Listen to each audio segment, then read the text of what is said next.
ভগবানের নাম নিয়ে বিদায় সবাই নিতে পারে না।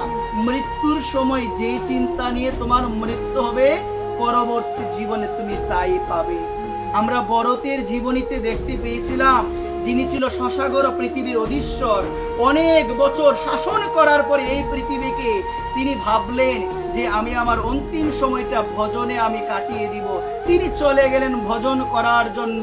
ভজন করতে যাওয়ার পরে হঠাৎ একদিন, মন দিয়ে শুনবেন, যখন তিনি স্নান করতে গিয়েছেন, তিনি দেখলেন একটা হরিণ শাবক, সে গর্ভবতী, তার বাচ্চা হবে। মন দিয়ে শুনবেন, তার বাচ্চা হবে, তার শাবকের জন্ম নিবে। হঠাৎ দেখতে পেলে একটা বাঘের যে গর্জন পেয়ে, ভাগের গর্জন পেয়ে সে নিজেকে রক্ষা করার জন্য সে যখন নদীর জলের মধ্যে ঝাঁপ দিয়েছে, সেই জায়গার মধ্যে সে প্রসব করে দিয়েছে। বড় চিন্তা করলো, এখন সেই শাবকটাকে যদি আমি না রক্ষা করি, তার তো কি হয়ে যাবে মা? মৃত্যু হয়ে যাবে। আমার তো ধর্ম, সাধুর ধর্মই হলো রক্ষা করা। সাধুর ধর্ম ক্ষতি করা নয়। সাধুর ধর্ম হলো ধৈর্য সর্বদা ধারণ করে থাকবে, সবাইকে রক্ষা করবে, কখনো কারো ক্ষতি চাইবে না, কখনো চাইবে না কারো ক্ষতি। আজকে তাকে বাঁচানোর পরে ভাবলো এখন তো লালন পালন। আসক্তি কিভাবে আসে দেখবেন। আসক্তি জিনিস খুবই খারাপ। যখন কোন বস্তুর প্রতি তোমার আসক্তি চলে আসবে মা, আসক্তি চলে আসলে যে কতটুকু ক্ষতি হয় আমাদের, একটু ধ্যান দিয়ে শুনবেন। আজকে যখন তার মধ্যে এহেন আসক্তি আসলো যে লালন পালন করতে হবে, লালন পালন করতে করতে আস্তে আস্তে বড় হলো। বড় হওয়ার পরে একদিন সেই হরিণ শাবকটা যখন বড় হয়েছে, অন্যান্য হরিণের সাথে চলে গিয়েছে। সে খোঁজাখুঁজি করে আর পেল, অনেক অনুসন্ধান, অনেক খুঁজলো, আর পেল না। হরিণের চিন্তা করতে করতে অসুস্থ হয়ে গেল। অসুস্থ হওয়ার পরে হরিণ শাবকের কথা চিন্তা করতে করতে দেহ রেখেছে একবার। এই ভরত পরবর্তী জন্মে হরিণ শরীর লাভ করেছে, কিন্তু পূর্ব জীবনের যে সংস্কারে তার মনে ছিল, সুকৃতিতে তার মনে ছিল যে হায় রে, কি কারণে আমার এই জনিটা হলো। হরিণ শরীর পাওয়ার পরও তার মনে ছিল এক সময় ছিলাম রাজা, হরিণের প্রতি আসক্তি হয়েছে। গীতায়ও তো বলছেন, জং জং ভাপি স্মরণং ভাবম তেজ তন্ত কলবরম তং তমবত কুন্তেয় সদা তদ্ভাব ভাবিত। যে যে ভাব নিয়ে মৃত্যুবরণ করে, হে কুন্তেয়, পরবর্তী জন্মে সেই ভাবযুক্ত শরীর লাভ করে। হরিণের চিন্তা করিতে করিতে যখন দেহ রাখলো, হরিণ শরীর পেল, চিন্তা করলো কি জানো, আর কোনো কিছু গ্রহণ করব না, আর কোনো কিছু গ্রহণ করব না। গ্রহণ না করতে করতে কয়েকদিন হওয়ার পরে হরিণ শরীরটা ত্যাগ করে চলে গেল। তার মৃত্যু হয়েছে। মৃত্যু হওয়ার পর ভগবান আবার তাকে জন্ম দিয়েছে। যে জন্মে ব্রাহ্মণ কুলে জন্ম হয়েছে, ওই জন্ম তার নাম হলো বরহ। কিন্তু তার নামের সাথে একটা শব্দ যোগ হয়ে গেল, নাম হলো জড়ভরত। নাম কি গো মা? ব্রাহ্মণ কুলে জন্ম নিলে গায়ত্রী মন্ত্র কি করতে হয় গো মা? জানতে হয়। ব্রাহ্মণ কুলে জন্ম নিয়ে প্রতিদিন নারায়ণ শিলার মধ্যে তুলসী দিতে হয়, নাহলে ব্রাহ্মণত্ব নষ্ট হয়ে যায়। শাস্ত্রে এহেন বিধান আছে। কোন শিলার মধ্যে গো? নারায়ণ শিলার মধ্যে তুলসী পত্র দিয়ে অর্চন করতে হবে, অষ্টদল দিয়ে অর্চন করা প্রয়োজন। এখন এগুলো যদি কেউ না করে, মন দিয়ে শুনবেন, ব্রাহ্মণত্ব নষ্ট হয়ে যায়। আর গায়ত্রী মন্ত্র তো পারতেই হবে। যিনি ব্রাহ্মণ কুলে জন্ম নিয়েছে, গায়ত্রী মন্ত্র না জানলে হবে 24 অক্ষরের গায়ত্রী মন্ত্র। শাস্ত্রে বিধান আছে, ওই গায়ত্রী মন্ত্র একেবারে সম্পূর্ণরূপে উচ্চস্বরে উচ্চারণ করা যাবে। একটা শব্দ হলে মনে আস্তে আস্তে উচ্চারণ করতে হবে, না হলে কিন্তু অপরাধ হবে। এখন তো দেখি বাবা রে, কি যুগ আসলো, বাচ্চাদেরও শেখানো হয় বড় ওম ভূর্ভুবঃ স্বাহা তবে তৎসবিতুর্বরেণ্যং ভর্গো ধীমহি ধিয়ো ন প্রচোদয়াৎ। এখন আমি দেখি সব মন্ত্র উচ্চস্বরে বলে ফেলে। জানে না তো, না জানলে তো এহেন অবস্থা হবে মা। জানা প্রয়োজন। এই 24 অক্ষরের গায়ত্রী মন্ত্র ব্রাহ্মণকে জানতেই হবে। আজকে ব্রাহ্মণ কুলে তার জন্ম হলো। ব্রাহ্মণের জন্ম হয়েছে ভগবানের মুখ থেকে। কোথা থেকে জন্ম হয়েছে? ব্রাহ্মণকে সম্মান দিতেই হবে। ব্রাহ্মণকে কি করতে হবে? সম্মান, অভিবাদন আমাদের জানাতেই হবে। মনে রাখবেন, মন দিয়ে শুনবেন। আজকে ব্রাহ্মণ কুলে জন্ম নেওয়ার পরে 1 বছর হয়ে গেল, গায়ত্রী মন্ত্রই মুখস্থ করতে হবে না। বাবা বলল, ওর মতো গাধা জীবনে আমি আর দেখি নাই। আসলে কি গাধা ছিল? কথাটা শুনবেন। ভরত চিন্তা করলো, প্রথম জীবনে আসক্তির কারণে অধপতন হলো, হরিণ শরীর পেলাম।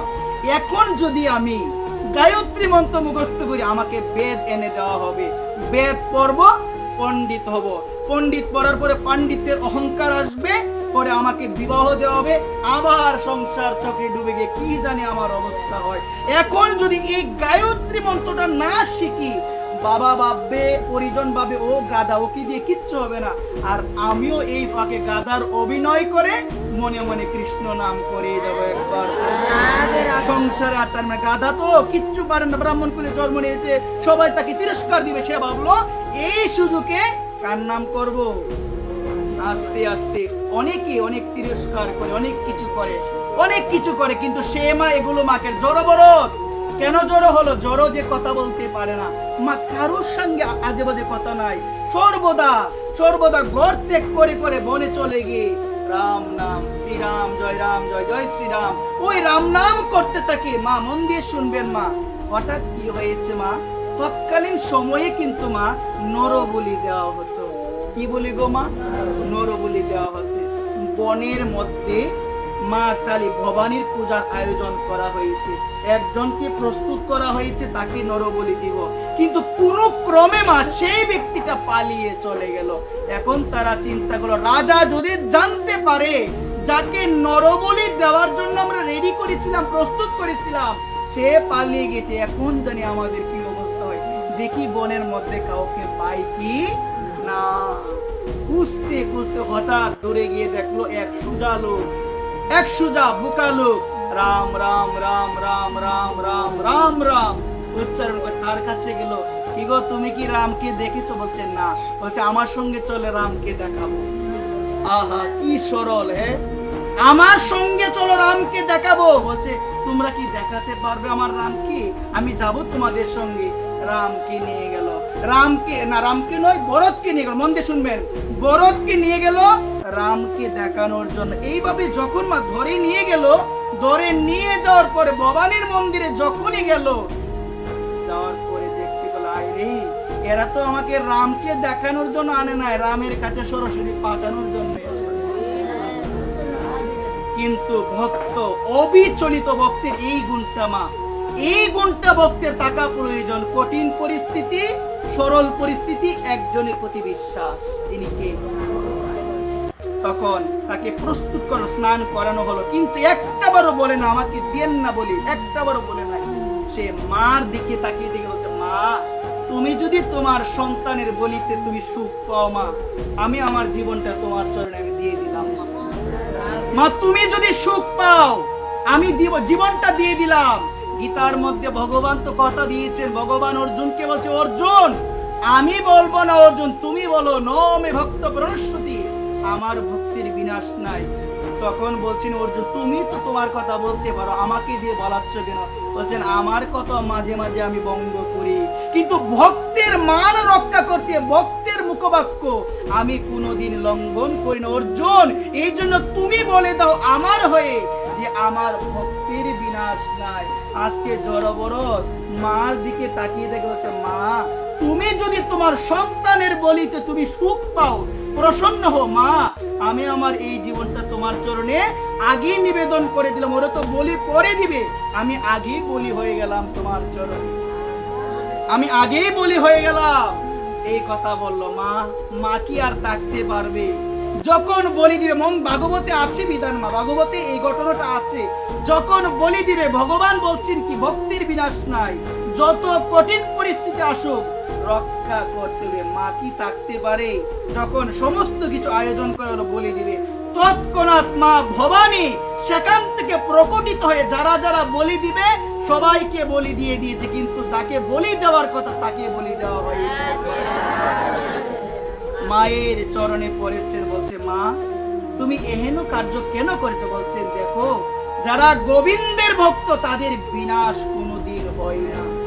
যারা গোবিন্দের ভক্ত, তুমি তো ভগবানের ভক্ত, আমি কি করে দেখি তোমার বিনাশ? বলছে দেখো তুমি তো বলেছিলে আমাকে যে আমি যদি সুখ পাই তাহলে তুমি দিয়ে দিয়েছো, আমি কখনো সুখ পাই না, আমি কখনো সুখ পাই না। দেখো আজকে মন দিয়ে শুনবেন, এহেন ঘটনা আমাদের শিক্ষা দেয় মা হলো জগৎ জননী, মা হলো জগৎ জননী, জগতের সবার মা হলো মা দুর্গা।